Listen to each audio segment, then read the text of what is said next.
Listo.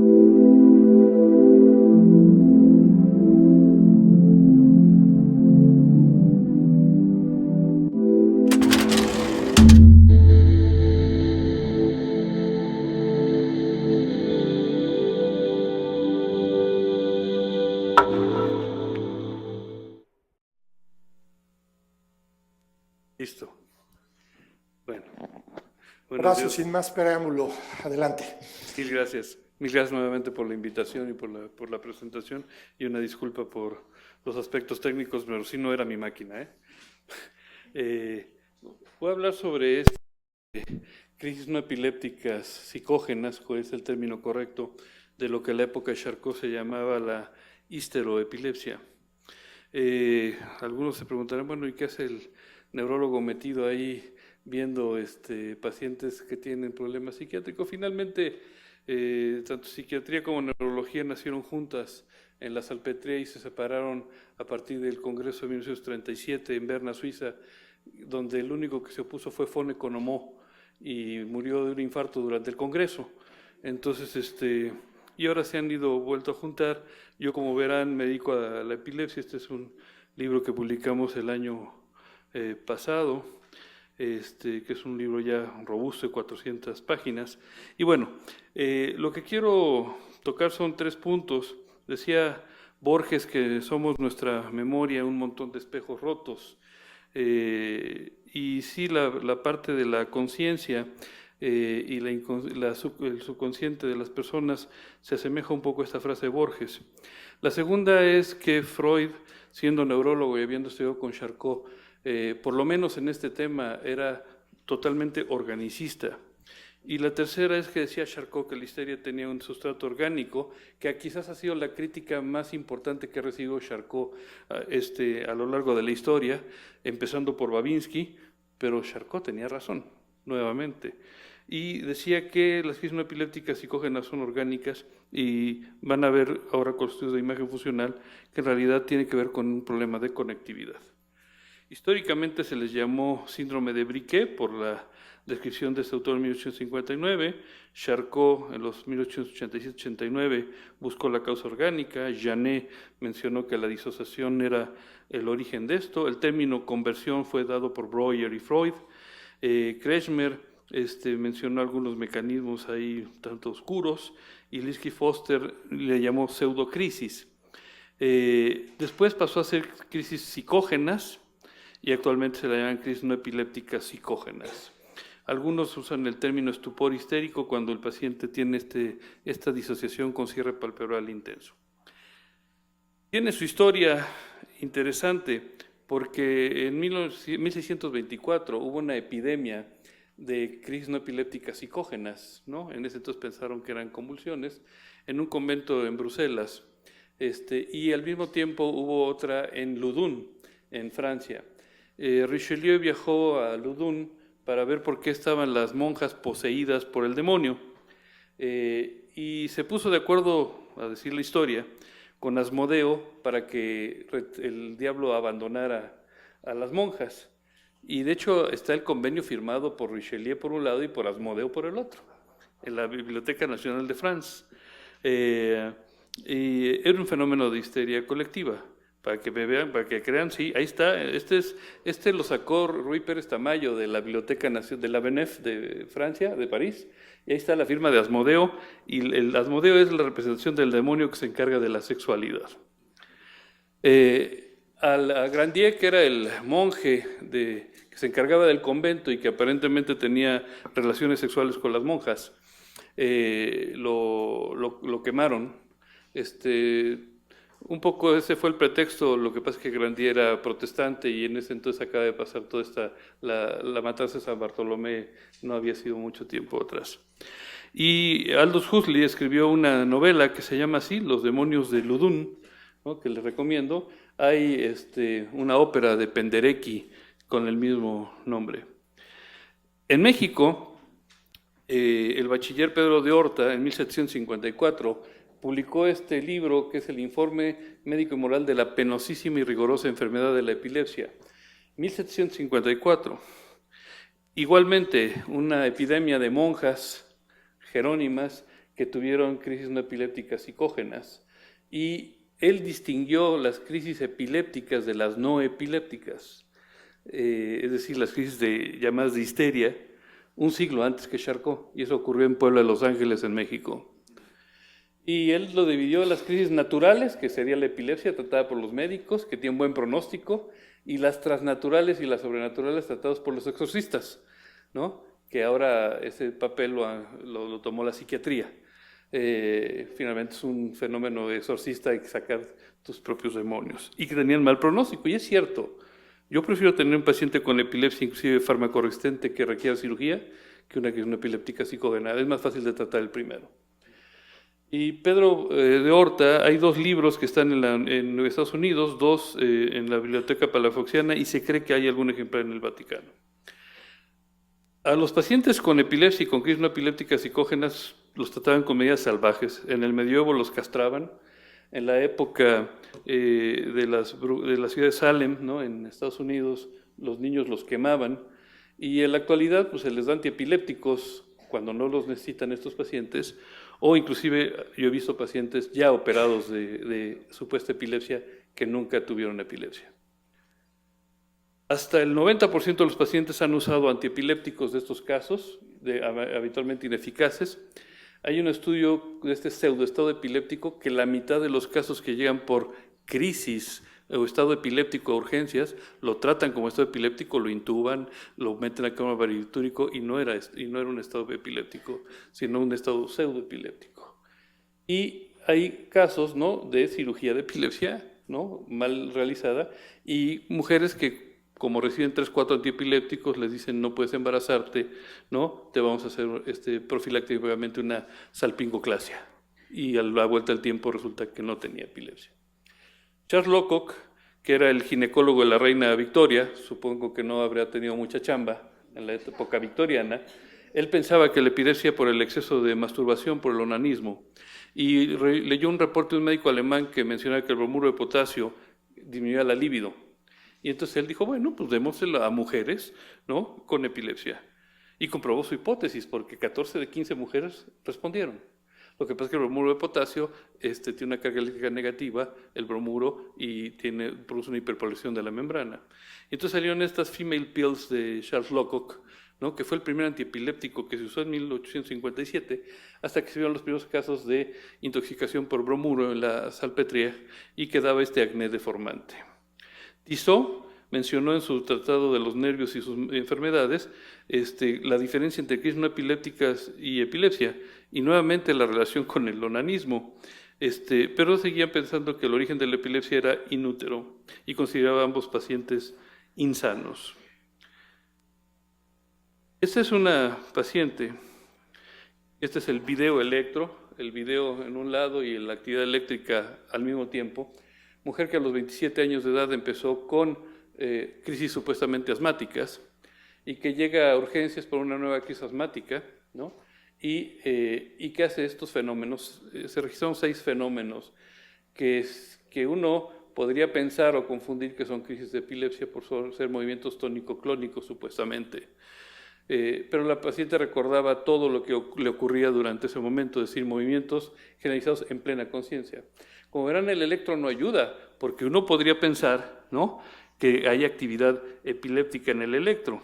Sin embargo, si uno es observador, voy a volver a lanzarlo, lo que está ocurriendo, y van a ver que lo primero que van a ver, el artefacto de movimiento, es en la región occipital, pero es porque se jala el cable con la cabeza, y entonces puede dar la falsa imagen de ser una punta, inclusive una punta honda que generaliza.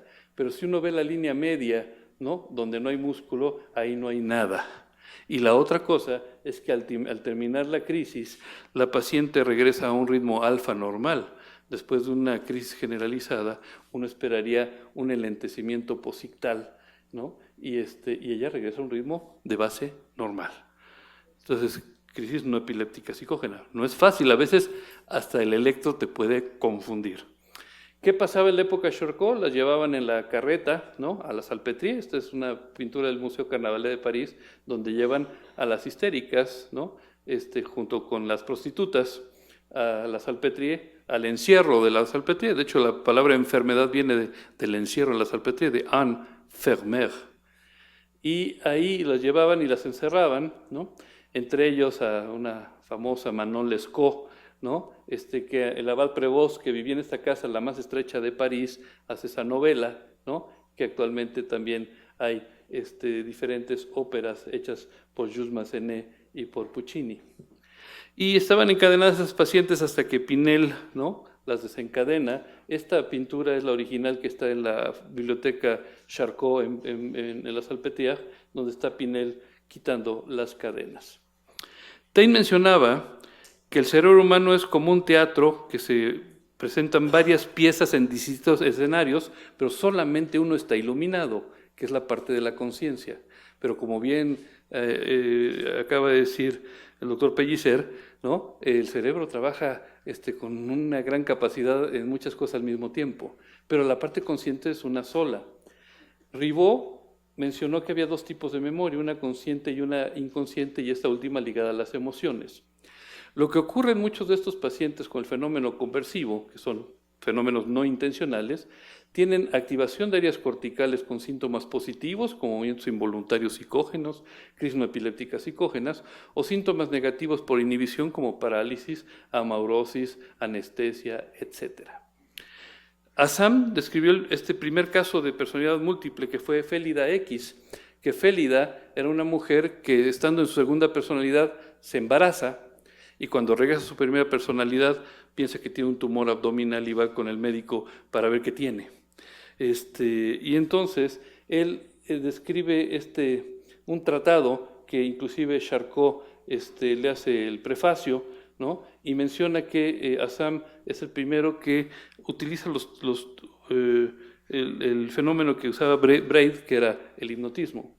Y de ahí quizás a lo mejor algunos personajes como Dr. Jekyll y Mr. Hyde fueron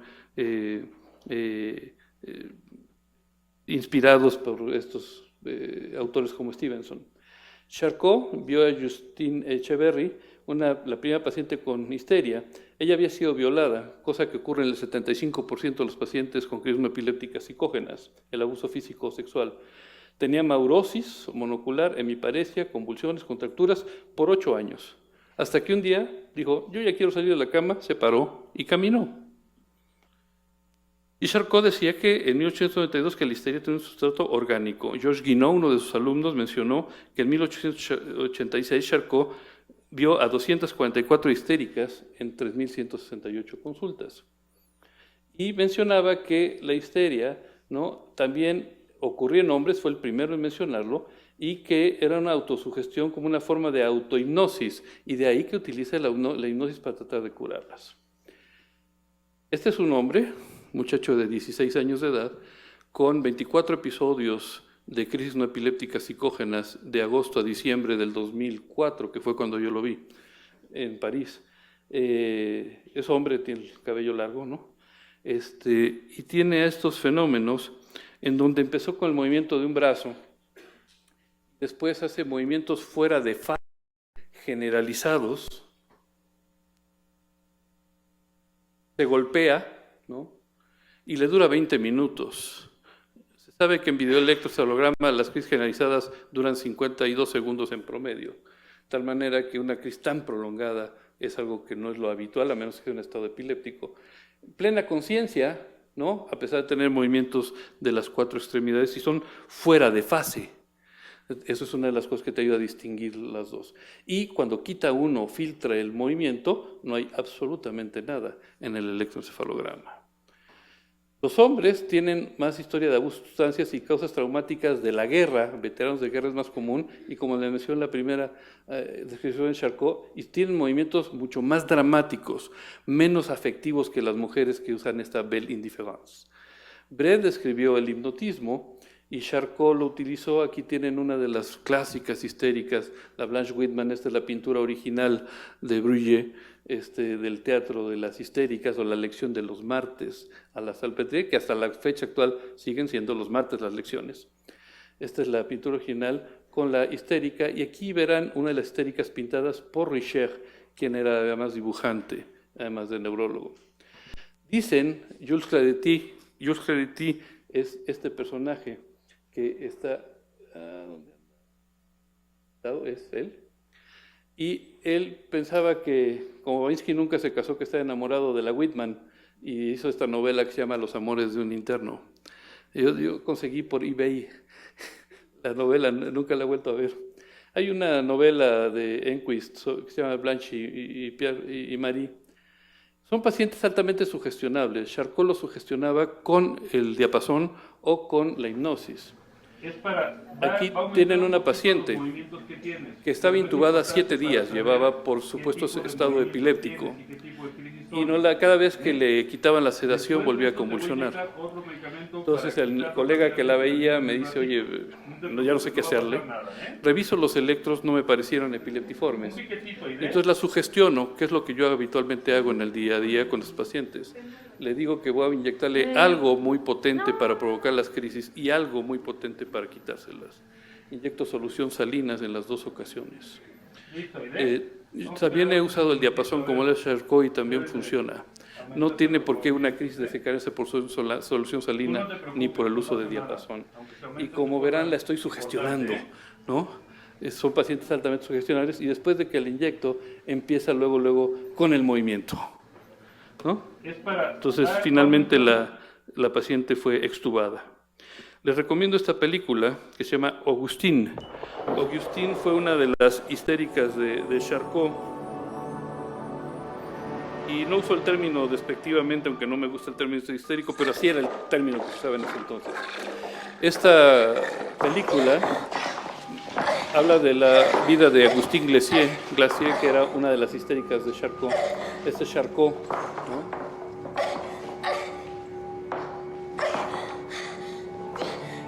Y el fenómeno histérico con el famoso arc de cercle, ¿no? Con opistótonos clásico que tienen las pacientes durante las crisis, los movimientos fuera de fase. Ahí van a ver el opistótonos, ¿no? Que dibujó Richet. Es una buena película. Supuestamente este es Bourneville. Pero Agustín Glacier sí existió. Y era sugestionable. Vean el fenómeno catatónico de ponerla sobre 2 sillas y le ponían un peso de 20 kilogramos en el abdomen y era capaz de mantenerse en estado catatónico. ¿Qué es lo que pasa en la hipnosis en resonancia funcional? Cuando hay una parálisis inducida por hipnosis, hay inhibición de la precuña y de la región prefrontal inferior contralateral, a diferencia del paciente con simulación que se inhibe la región frontal inferior contralateral. Es decir, si yo le hago una resonancia funcional a un paciente durante el fenómeno, puedo distinguir si es por conversión que si es por simulación. Porque el conversivo no quiere tener eso. El simulador sabe que lo está haciendo y sabe la razón por la cual lo está haciendo. Y entonces, hay y la hipnosis activa la precuña derecha, cosa que también se activa durante los fenómenos conversivos. Charcot no andaba tan mal. Esta es la biblioteca de Charcot y la histeroepilepsia, que fue un tratado que escribió el que hacía los dibujos, Richet, ¿no? Y vean, y las fotografías las hacía Bourneville. Entonces, aquí está Richet en fotografía y en la pintura, ¿no? Este es el dibujo Richet, fotografía Bourneville, mi paciente. Richet, la lengua, Bourneville, Richet, mi paciente. Actitud pasional, Richet, Bourneville, mi paciente. Richet, Bourneville, Richet, Bourneville, mi paciente. El arc de cercle, Richet, Bourneville, mi paciente. No cambia en el tiempo eso. Incontrolables, Richet, mi paciente. También les recomiendo esta obra de Siri Husbeth, la esposa de Paul Auster, quien describe sus propias crisis no epilépticas psicógenas a la raíz de la muerte de su padre. Y sabemos cómo se distingue el fenómeno conversivo del facticio y el simulador dependiendo si hay conciencia de la intención y de la razón de tenerlo. Puede ocurrir esto con una prevalencia de 2 a 33 por 100,000, de tal forma que en Estados Unidos hay 300 a 400,000 personas. Y puede ocurrir en pacientes con epilepsia. ¿Qué tan frecuente? Hasta 1/3 de los pacientes con epilepsia tienen también crisis no epilépticas psicógenas. Es más frecuente en jóvenes y es el segundo síntoma conversivo después de la debilidad. Y tiene comorbilidad psiquiátrica el 50 al 70%. Algunas astucias, estos pacientes se muerden la punta de la lengua. Los epilépticos se muerden la parte lateral de la lengua. Ambos pueden tener aura, la celularrea la pueden tener aura, o sea, hay algunas cosas que pueden ser comunes. En la abducción de los miembros torácicos ocurre más en epilepsia. En epilepsia las crisis generalmente son estereotipadas, siempre son iguales, si es una sola zona epileptógena. Estos pacientes no son estereotipadas, cada crisis cambia su tipo de movimiento. Afecto a las vocalizaciones es más de las crisis no epilépticas y la conciencia, estar consciente con movimiento de las 4 extremidades es de no epilépticas.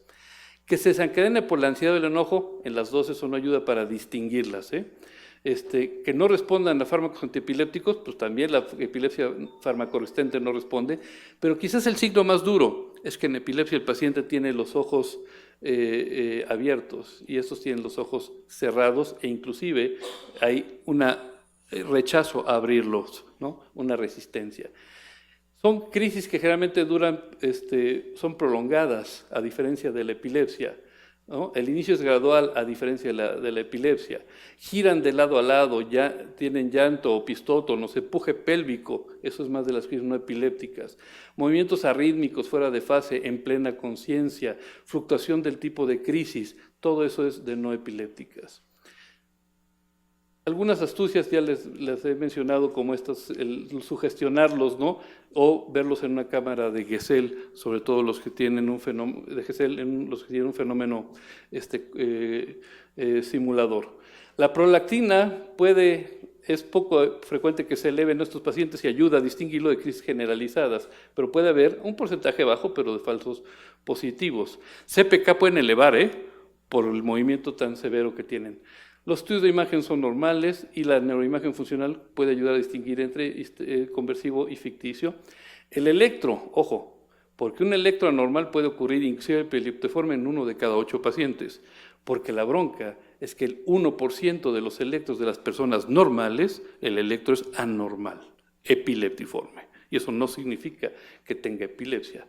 La forma de distinguirlos es con el videoelectro, en donde se define crisis no epiléptica cuando tienes puro artefacto muscular, no hay actividad eléctrica epileptiforme y tiene los movimientos estos que les acabo de mencionar, y la sugestión, a mí no me gusta sugestionar con hiperventilación o con fotoestimulación, porque eso también puede provocar crisis reales.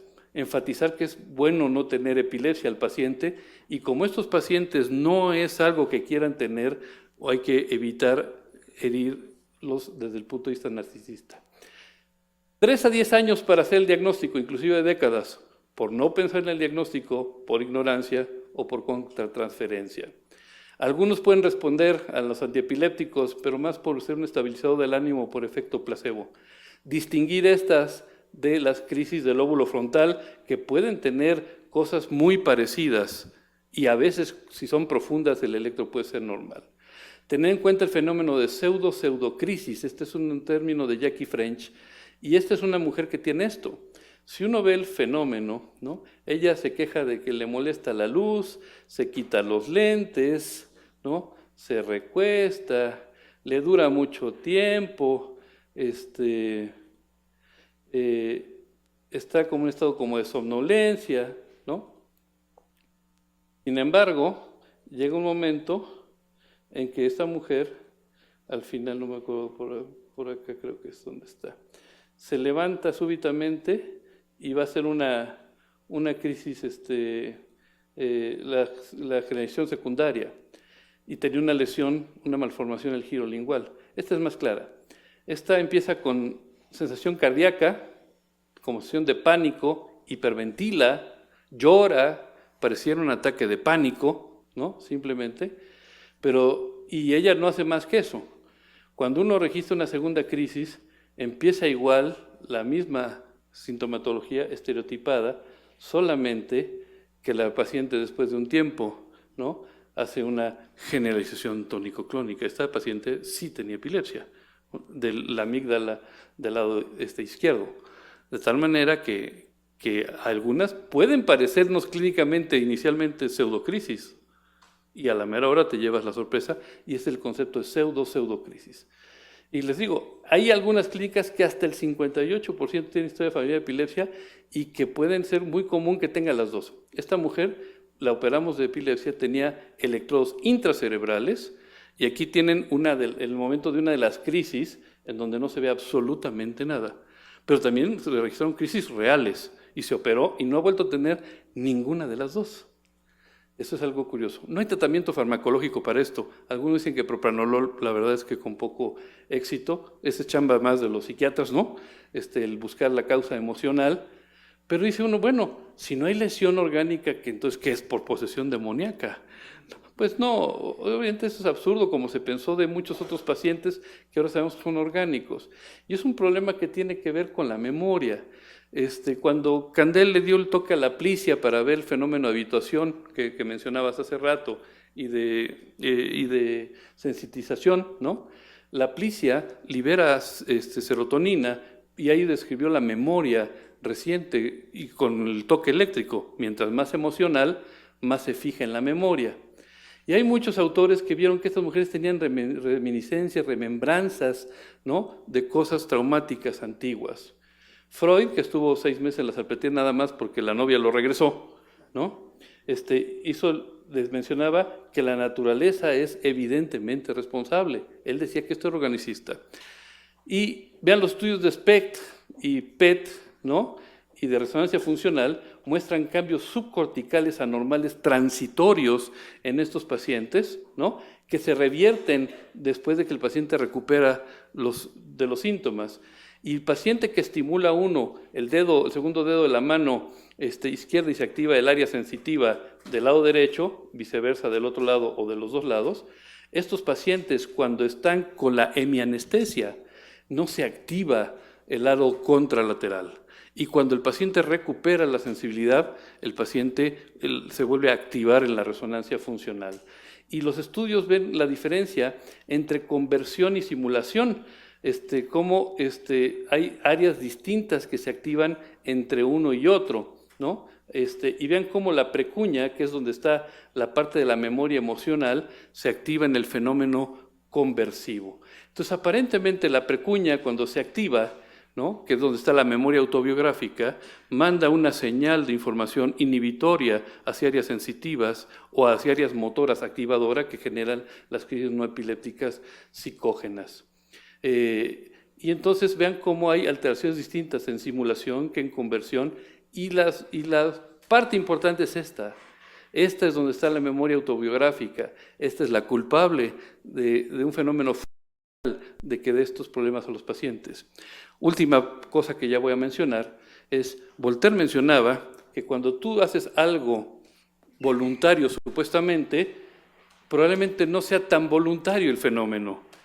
Y Freud mencionó, ¿no?, escribe este fenómeno de Moisés y describe cómo Moisés, ¿no?, se para enojado cuando están adorando el becerro de oro.